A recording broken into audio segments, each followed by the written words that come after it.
What if you were born into wealth, but never felt secure? What if your last name opened every door, but your heart still searched for home? This is not a story about business.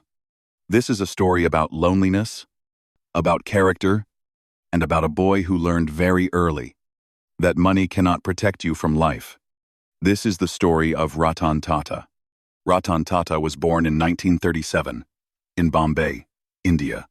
From the outside, his life looked perfect. His family owned factories, steel plants, hotels, entire industries.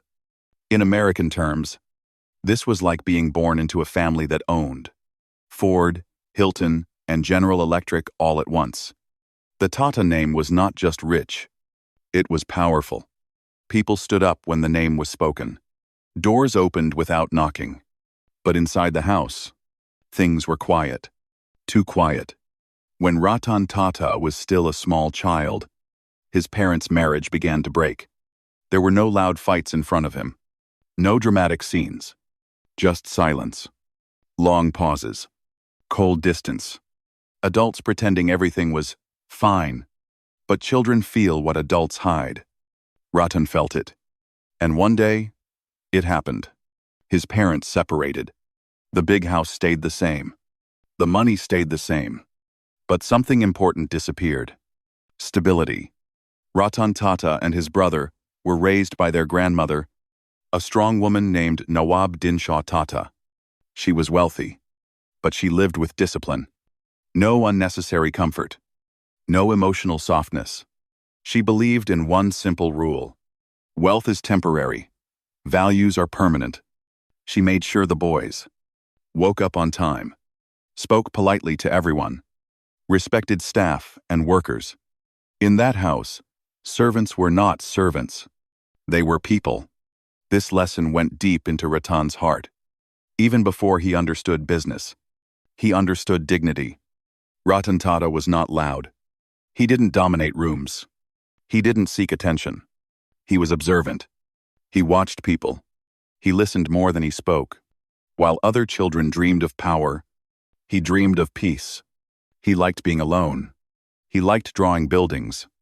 He liked imagining things that did not yet exist. Even as a child, he was building something inside himself. When Ratan Tata became a young man, his family made a decision. He would go to the United States to study. This was not a vacation. This was the 1950s. Long flights. No instant calls. No video chats. America was far away. He enrolled at Cornell University, New York, to study architecture. Not business. Not management. Architecture. He wanted to create, not control. In the United States, something shocking happened. Nobody cared about his last name. No one knew Tata. No one bowed. No one opened doors for him. He was just another student. And for the first time in his life, Ratan Tata felt equal. He lived in a small room. He cooked simple meals. He washed his own clothes. He walked through cold winters alone. No drivers. No luxury. No protection. And strangely, he liked it. In America, Ratan Tata learned lessons no textbook taught. He saw people. Respect time. Respect work. Respect each other. Professors spoke directly. Criticism was honest, not personal.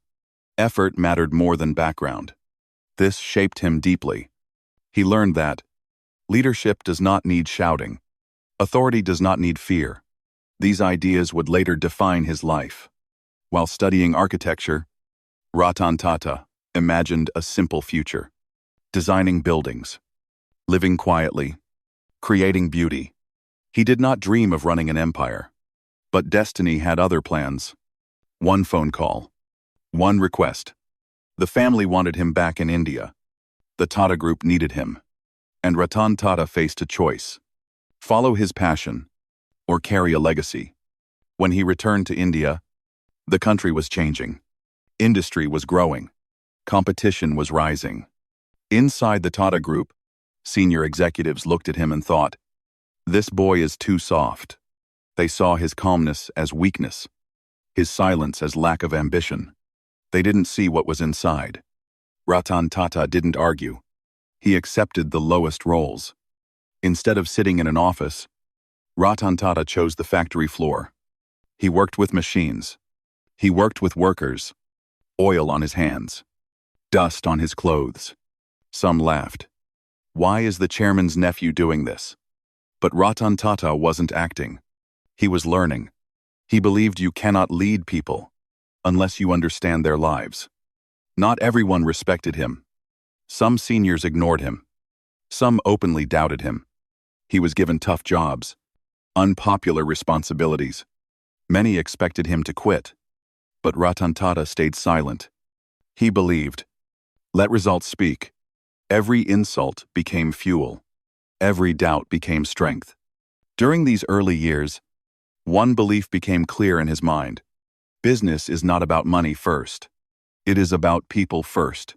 This idea was dangerous, because kindness is often seen as weakness.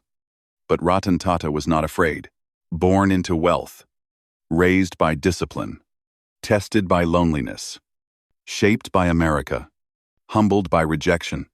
Ratan Tata was not yet a leader, but he was becoming something rare, a man with power and empathy. And the real battle had not even begun. Inside the Tata Group, Ratan Tata was surrounded by experienced executives, men who had been there for decades, men who believed they owned the company culture. They saw Ratan Tata as too quiet, too emotional, too foreign-influenced. They whispered in meetings. They questioned his decisions. Some thought, this man will never survive at the top. But Ratan Tata didn't try to impress them. He focused on learning. For years, Ratan Tata worked under leaders who did not fully respect him. He was often ignored. His ideas were delayed or rejected. Yet, he never insulted anyone, never raised his voice. Instead, he asked questions. He observed how power worked, how fear controlled decisions, how short-term profit blinded judgment. Quietly, he promised himself, if I ever lead, I will lead differently. In 1991, something shocking happened. Ratan Tata was appointed chairman of the Tata Group. The reaction? Cold silence. Many senior executives were angry. Some felt betrayed. They believed someone else deserved the role. Behind closed doors, they said, he will fail. And when he does, we'll take control again. Ratan Tata knew this. And still, he accepted the responsibility. As chairman, he tried to bring change. He wanted accountability, transparency, ethics. But the old system resisted. Executives questioned him publicly. Some ignored his authority. For the first time, Ratan Tata faced open defiance. This wasn't competition. This was internal war. Many leaders would respond with anger. Ratan Tata didn't. He made one bold move. He asked all senior leaders to retire at a fixed age. This shocked everyone. It was clean. It was fair. And it was final. Slowly, the old resistance faded. For the first time, the empire began to breathe again. Ratan Tata believed something radical. An Indian company can compete with the world. At that time, most people laughed at this idea. India was still seen as developing, not global. But Ratan Tata thought long-term. He wanted Tata to be respected, not for size, but for values. Then came one of the boldest moves in business history. Tata Group decided to buy Jaguar and Land Rover, two legendary British car brands. The reaction was brutal. Media exploded. Experts said, this is financial suicide. Why would an Indian company buy struggling luxury brands? Ratan Tata heard the noise and ignored it. During the deal, global markets were unstable. Money was tight. Pressure was extreme. Some advisors begged him to stop. Ratan Tata stayed calm. He believed in the engineers. He believed in the people, not spreadsheets alone. Years later, Jaguar Land Rover became a success. The same critics went silent. Around this time, Ratan Tata noticed something painful. A family riding a scooter. Parents in front. Children squeezed between. One small mistake, and lives would be lost. That image stayed with him. He asked a simple question. Why can't a poor family have a safe car? Thus, a dream was born. The idea was clear. Affordable. Safe. Dignified. Not a luxury car. A people's car. Engineers said it was impossible. Competitors laughed. They called it the cheapest car in the world. Ratan Tata didn't respond. He focused on intent, not insult. The Nano faced problems. Production delays. Political pressure. Public criticism. The media called it a failure. This time, the pain was personal. Because this dream came from his heart. But Ratan Tata didn't hide. He accepted responsibility. Instead of blaming others, he reflected. He believed, if your intention is right, failure will still teach you. He never lost respect for the idea. And people noticed something rare. A billionaire who admitted mistakes. Ratan Tata had now faced doubt, resistance, public failure. Yet he was still standing, still calm, still ethical, still human. By now, the world had started to see. This man was not chasing profit. He was chasing purpose. And that made him dangerous. In the best way. After decades of success, Ratan Tata could have lived like a king. Private jets, luxury mansions, endless attention. But he didn't. He lived in a simple home, drove simple cars, avoided the spotlight. No social media noise. No ego speeches. Power never changed him. Most people don't know this. Over 2/3 of Tata Group profits go to charity, hospitals, schools, scientific research, disaster relief. Not for headlines. For people. Ratan Tata believed, wealth is not what you keep. It's what you return to society. He answered emails from students, encouraged young entrepreneurs. He loved animals, rescued dogs, spoke gently to everyone.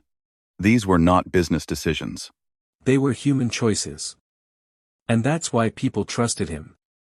Across the world, Ratan Tata became known as a leader with ethics, a billionaire with humility, a man who proved success doesn't need cruelty. People didn't fear him. They respected him. That is rare. Ratan Tata showed the world something powerful. You can be rich and still be kind. You can be powerful and still be humble. You can win without losing your soul.